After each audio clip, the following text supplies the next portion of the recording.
Nesse último vídeo, nós vamos retomar o que nós vimos até aqui, nas nossas duas aulas, em que falamos sobre os sonhos, ok?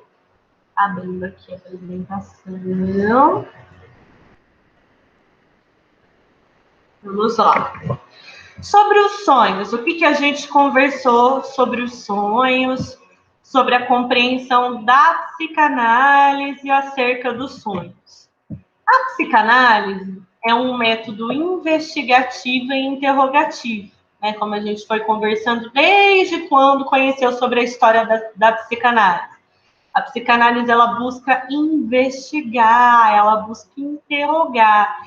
E esse método investigativo e interrogativo também está presente na interpretação dos sonhos. A regra fundamental da psicanálise é a associação livre, o que também está presente na interpretação dos sonhos. Nós vimos que a partir do relato do sonho, a gente pede para que a pessoa associe livremente. O processo de interpretação, portanto, tem tudo a ver com a associação livre. Então, sendo um método investigativo, sendo um método interrogativo, a psicanálise tem como regra fundamental a associação livre. E na interpretação dos sonhos, como que a interpretação dos sonhos acontece? Também com a associação livre. 3. Todo sonho é a realização de um desejo. E essa é a ideia mais polêmica, como nós vimos, mas é o que a psicanálise vai buscar, que o que move para que um sonho se forme é um desejo que se realiza naquele sonho. E quando esse desejo não é admitido pela consciência, ele vai aparecer no sonho de uma forma disfarçada. Há sonhos em que a realização de desejo é evidente, por exemplo, eu quero muito nadar e aí lá estou eu numa praia deliciosa nadando, ou seja, era um desejo que estava na minha consciência e se realizou no sonho, e outros em que se dá de forma distorcida, então não vai aparecer direto como realização de desejo, vai ter um processo de distorção, aí um processo de disfarce. Todo sonho apresenta elementos relacionados ao dia anterior, que é o que Freud chama de restos diurnos. Então, de alguma forma, vai ter um elemento ali no sonho relacionado ao dia imediatamente anterior à noite do sonho. O sonho, gente, não há contradição. Nós não consideramos ou, mas sim e. Então, se a pessoa fala, eu sonhei com um lugar que parecia a casa da minha avó, mas, na verdade, o lugar não era a casa da minha avó, era o parque que fica perto da casa do meu noivo. Só que a minha avó morava nesse parque, perto da casa do meu noivo. E quando eu ia lá para visitar ela, o prédio era igualzinho o prédio do meu ex. E aí, gente? Tá o noivo, tá o ex, tá a avó. Qual será que é? Não, a gente não pergunta. Ou é a casa da avó, ou é o parque perto da casa do noivo, ou é o lugar da casa do ex. Não, são todos eles. A gente sempre vai olhar e. Por quê? Porque esse mecanismo é formado pela condensação. O que é a condensação? Várias representações psíquicas se concentram em um só elemento. Então, a relação com a avó, a relação com o noivo, a relação com o ex, se concentram nesse lugar do sonho. Então, a condensação é possível que várias representações psíquicas se concentrem em um só elemento.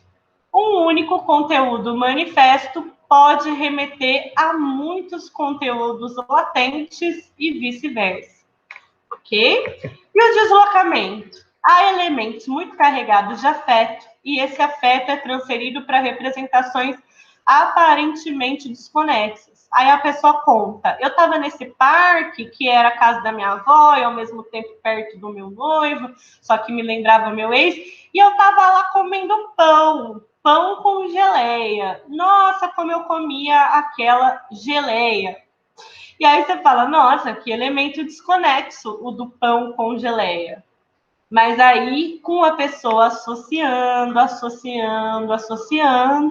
a gente vai saber que a geleia tem um significado muito forte, porque foi quando ela estava comendo a geleia daquele sabor, a geleia de amora, que a mãe contou que o pai tinha sofrido um acidente.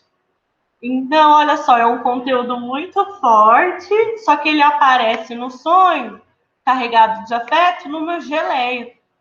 Né? Não tem como a gente saber, não tem como a gente imaginar, lembrando. No processo de interpretação dos sonhos, o fundamental são as associações trazidas por quem sonha. Vou repetir. No processo de interpretação dos sonhos, o fundamental são as associações trazidas por quem sonha.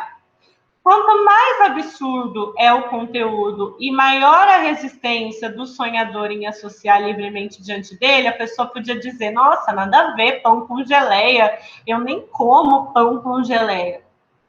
Né? Quanto mais absurdo é o conteúdo e maior a resistência do sonhador em associar livremente diante dele, maior a probabilidade de que esse conteúdo manifesto refira-se a um conteúdo latente de grande intensidade. Em grande parte das vezes, a sexualidade está envolvida. Ok?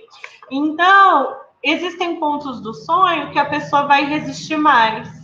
E esses pontos, muitas vezes, são os mais estranhos, os mais absurdos.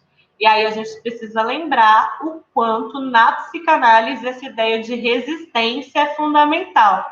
Na próxima aula, eu vou convidar um grande amigo meu, que é o Tom Rodrigues. O Tom Rodrigues é o que estava no lançamento comigo, e ele publicou um livro chamado Psicanálise e Educação Sexual, e ele estudou sobre a sexualidade, sobre a psicanálise e sobre as resistências.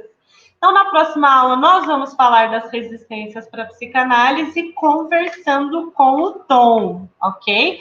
Será no horário da nossa aula, que é para poder ser ao vivo e vocês poderem perguntar o que vocês quiserem, quem puder participar, né? Então, eu gostaria muito que se vocês pudessem se organizar para na próxima quarta-feira estarem no horário da aula a partir das 7h30, para a gente conversar com o Tom sobre resistências na psicanálise, tá bom? E 10. Os sonhos são uma forma de expressão, com uma linguagem própria. Uma linguagem que pode ser decifrada, traduzida a partir das associações de quem sonha, e apenas a partir delas. Isso é para a gente guardar.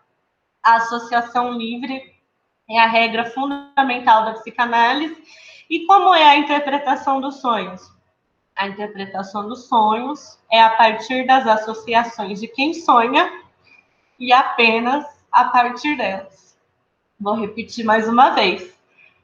A partir das associações de quem sonha e apenas a partir delas. Então, vamos lá. O nosso exercício, vocês vão escutar uma música que é João e Maria, do Chico Buarque. E escutando essa música, eu quero que vocês imaginem que não é uma música, mas é um sonho que um paciente está trazendo. Né? O paciente está contando de um sonho.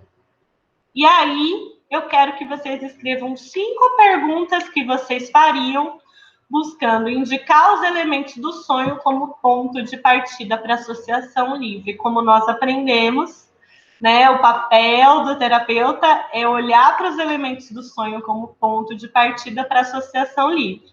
Então, eu quero que vocês elaborem 5 perguntas para a gente poder partir do conteúdo, como se fosse um conteúdo de um sonho, para pensar que a pessoa que sonhou faça a associação livre, tá bom? Qualquer dúvida a gente conversa, hoje às 9 no Meet, ok? E não se esqueçam que semana que vem nós teremos uma aula ao vivo com a participação muito especial do meu amigo querido, o Tom Rodrigues, tá bom? Uma boa noite para vocês. Tchau, tchau.